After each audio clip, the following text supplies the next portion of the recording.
Good morning from beautiful Brisbane, Australia. My name's Linda. I'm your certified trauma recovery coach, and welcome to a beautiful Monday. How's your weekend going? Did you set aside some time for yourself and stick to the time that you scheduled? Where are you from in the world today? We have the most amazing global family, and it's great to be here with you. I just wanted to duck in this morning and talk to you about safe people because it's really an important ingredient as part of our recovery process. Now, there's two reasons for that. One is we need to be able to identify safe people, and I'm talking about even down to emotionally safe and spiritually safe. So we're not just talking about the obvious being physically safe. These are the deeper level stuff where we don't see the impacts. We have to build an awareness around them. But in order to do so, we first begin to recognize who are safe people. And then the other side of it is, as we do this, as we consciously choose to do this, we begin to be able to trust the decisions that we're making.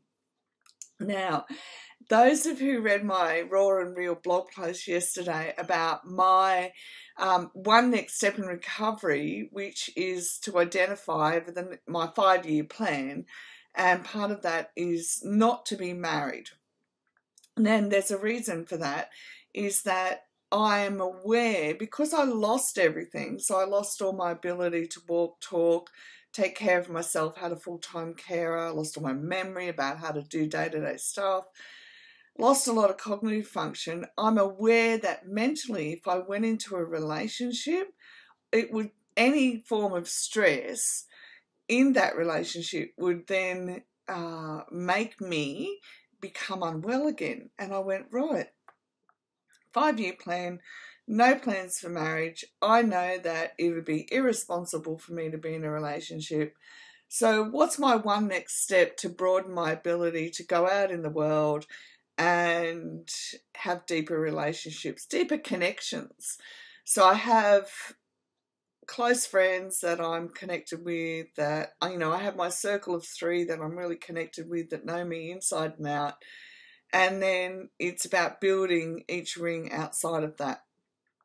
So one of the things that I did yesterday was ask a guy to be my friend and be very clear that I've no intentions for marriage. I'm following what's in my heart to do in my life. I'm busy, but it'd be nice over December, January, when all the married friends go off and do their family stuff, to have other people that I'm friends with. Now, one of the ways I was able to identify that this person was a safe person to ask is because I was able to say, right, is this person a safe person? Even though I was terrified to ask.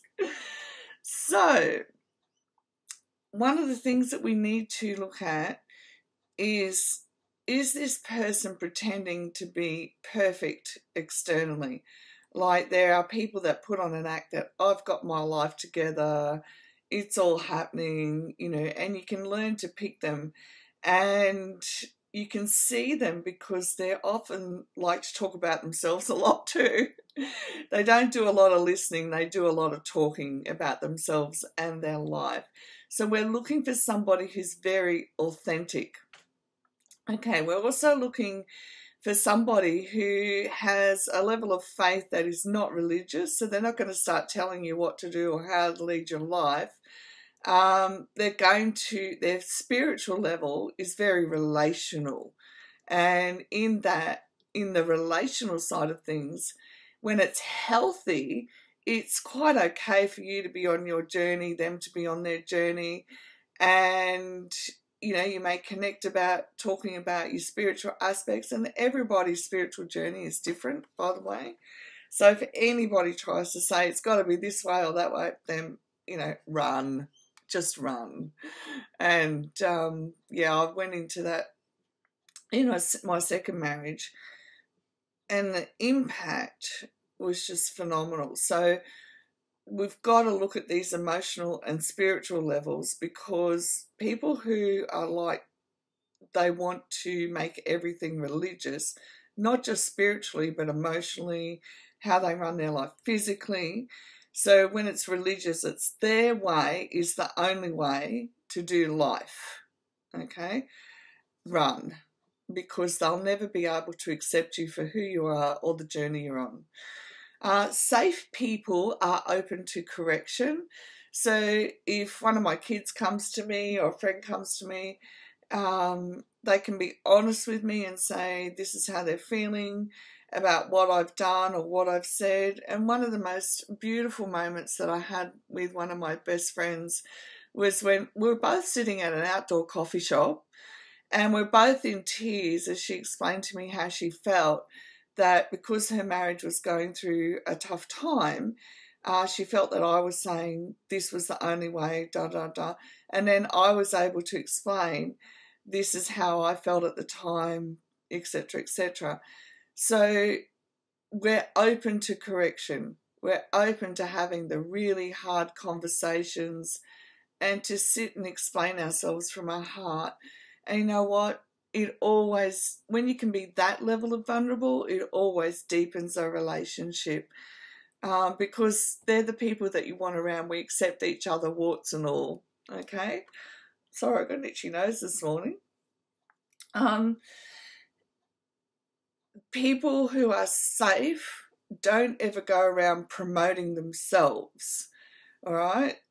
Be very careful and listen to people say, oh, I'm really good at this. Just watch me. I'm really good at doing running houses. I'm really good at X, Y, and Z. And it's not from the perspective of, how can you explain it? It's a good thing to be able to acknowledge what we're good at. It's a healthy thing. But somebody who's continually boasting about who they are and what they do, then we need to look at, do they have a lack of self-esteem, and so they need to hear their own voice a lot. Good morning, Diana. We want to know that when somebody makes an apology, that they're actually going to turn away from what it is they apologise for. So if you're having arguments in your relationship and the person apologises for how they've treated you, how they've spoken to you, you want to be able to see that they turn away from all of those actions and not keep doing them. Because if they keep doing them, then the apology doesn't hold any weight. Okay? You want somebody who you know apologises and actually makes an internal correction to their behaviour. And if they don't make an internal correction to their behaviour from a heart level, then the apology may as well just be floating in water. Because, yes, they've apologised verbally, but it didn't come from that heart space where they can really understand that what they've done has hurt you and then it's hurting them as well. We want somebody who's safe, and we see that by they cultivate personal growth, personal awareness. They have self-reflection as part of their life. If they don't have these sort of things happening in their life, then it's not going to be safe for you when you're on a personal growth journey to keep growing and changing. So every time you have a growth spurt and a change, they're going to feel threatened, and they're going to try and take you down for it, as in tell you that you've got it wrong. Oh, what are other things? Yeah, basically it comes down to tell you that you've got it wrong and you shouldn't be doing things that way, instead of having the grace and compassion to understand that you're going through another growth spurt, and that's okay too. We're all finding our way through life. So we can actually look for these qualities in people around us as friends first, all right? So often when we come out of families where there's been a lot of emotional neglect, and emotional neglect can be challenging to identify because it's not a wound that you can just put your finger on and go, oh yeah, there it is, all right? It's multi-layered. People who want to earn your trust rather than demand it.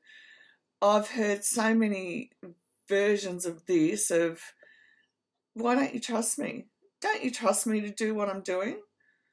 No, trust is earned by being open and honest about what you're doing. All right. So you want to look for people who actually will tell you the truth of what's happening. And it can be really simple to pick up somebody who lies, because when you ask them a question, they're going to hesitate. Somebody who will be 100% authentic will answer you straight away, absolutely straight away. So be aware of that symptom of unsafe people. It's a really quick way to tell if somebody's authentic or not, and that you can learn to trust. Remember, don't put all your eggs in one basket and just trust people up front. With complex trauma, we have to learn to flip it around and go, no, they have to earn my trust. And it's not something that they do physically. It's as part of building a new relationship that you keep your wits about you and see if they are worthy of different levels of trust. All right. People who won't manipulate the truth. And you can tell people who want to manipulate the truth because they always tell you you've got it wrong and they've got it right. That can't happen. It's a very unsafe place for you to be. And somebody who doesn't blame other people for the situation that their life is in. Okay? So listen when somebody talks. And if you're hearing them say, oh, well, it's so-and-so's fault because this happened and that happened, and that's why I'm in the situation I'm in. Oh, my parents were like that, and that's why I'm in the situation I'm in. You don't want somebody in your life, well, you don't want that person in your life and to regard them as a safe person, because they always continually turn everything around to be somebody else's fault rather than taking responsibility as an adult for where their life's going, irrespective of what life's thrown at them, what other people have thrown at them. So you want that deep level of authenticity and personal responsibility for where their life's going. All right? Okay, I hope that helps you be able to begin to identify safe people. Take it one step at a time. The person that I approached yesterday to be a friend and to be upfront and honest with and say, look, I'm not looking for marriage. This is not my intention. Would you like to go to this event? And just laid it all on the line openly and honestly. I'd been able to observe for some time to see if they took responsibility for their own stuff, to see how they treated other people. That's a big one as well. Watch for how people treat other people, especially people who can do nothing for them. That's a really good indicator as well, whether they'll be safe or not early on in the relationship. Have a gorgeous day. Replay the video as often as needed, and I'll catch you tomorrow morning. Bye for now.